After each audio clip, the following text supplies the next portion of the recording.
Okay, guys, so I actually found the scripture that speaks of the measurements of Jerusalem.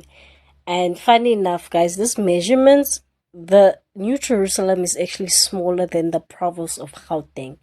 Because the Gauteng province, the area in kilometers square is 18,178. That is how big Gauteng is. That's the smallest province in our country now. Let me read the scripture that speaks of the measurements of the New Jerusalem. Now, this comes in, or it's written in Revelation 21, verse 15 to verse 17. And it reads, "The angel who spoke to me had a golden measuring rod to measure the city, its gates, and its wall. The city was perfectly square, as wide as it was long. The angel measured the city with his measuring rod. It was 2,400 kilometers long and was as wide as high as it was long. The angel measured the wall, and it was 60 meters high, according to the standard unit of measure which he was using." Can you guys see how small the New Jerusalem will be? It will be smaller than the province of Gauteng. And you guys are out here playing. You guys are out here playing, and the New Jerusalem will only have rooms for a small amount of people. This is why it's so important for us to get back into our faith. It's so important for us to get back to God, because there's nothing as painful as going through the tribulation and not making it to heaven.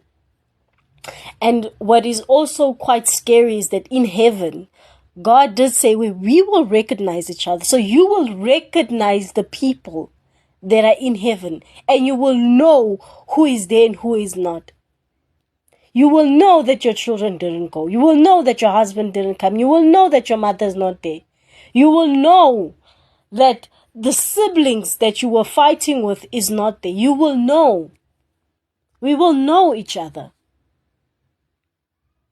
And the sad part is that even if you, as a person that is praying, that is trying their best, their level best to try and bring people to God, there are certain things that you just cannot do. You cannot force a person to love God or to go into a relationship with God or to give their heart and their lives to God. You can but just pray for them. So I think that that's what we should do. We should just pray for those that don't know who God is. We should pray that God saves them, because at the end of the day, when I was also reading Revelation, like I said before, like there were people that held on to false gods, and they continued to worship these false gods, and they continued to live their lives in sin. They did not care. They were sexually immoral. Like, imagine going through a plague and you're still sexually immoral. Like, what is it that then it means that these things have a hold on you? It means that they truly, truly have a hold on you, because you can't be going through the tribulation and still be praising false gods. There's something wrong. Still be sinning. You're going through the most in your life and you're still sinning. You're losing everything. You're still sinning. You're being tortured. You're still sinning. And the way for you to stop it is just to give your heart and give yourself and give your life and give your soul to God. And there are people that will still continue. That for me is just like, Lord, what else can we do to save our fellow man? Because I can tell you that a lot of us are going to cry. And God even says He's going to wipe away your tears, and there will be no more pain, no more sorrow. There will be no more night. There won't even be a sun, because God Himself will light up the world for us. So what are we doing? What are we doing to make sure that not only we are entering into the kingdom, but our children know God, Have you introduced God to your children? Have you introduced God to your partner, to your friend? Have you introduced God to these people so that they may know that there is a God? If they reject God, that's okay, but have you introduced God to them? It's not enough that you are saved, but your husband isn't saved and your children isn't saved. Have you introduced God truly, truly? Have you tried your utmost best to introduce God to your children, to your friends, even to our parents? Some of our parents are not saved, guys. Some of our parents are not saved. They're not living life according to what God says we should live.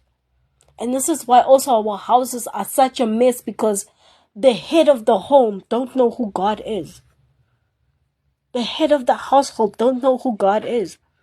And this is why 90% of households in our country is just a mess, because abantu badala don't know who God is. Die ou mense weet nie wie God is nie. Hulle weet nie hoe om te bid nie. Hulle weet nie hoe om na God toe te draai, om hulle lewe aan God te gee en om hulle kinders ook aan die Here aan voor te stel. Hulle weet nie dit nie. This is why our households are so upside down, because our parents themselves are also lost, and that causes a generational,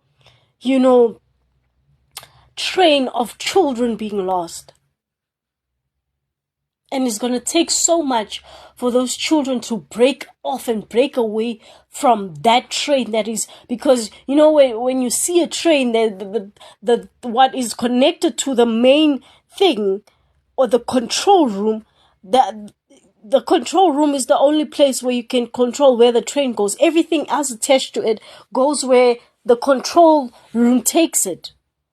So now imagine if you have a family, or you have a head of family that don't know who God is, and they just leading their children into spaces where they might never even get out of.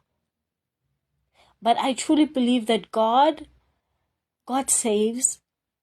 And even Christ said, that there are some of my sheep that is not in my sheepfold, and they know me and I know them. They know my voice, and I will call them and they will come to me. So I have that faith that even though there are people that don't know who God is, but at the end of the day, in their hearts, God has placed it in their hearts so that they may know who He is. God is there.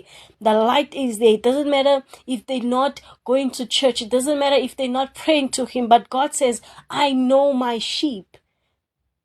I know my sheep. I know my sheep. And I am the shepherd, and they know me.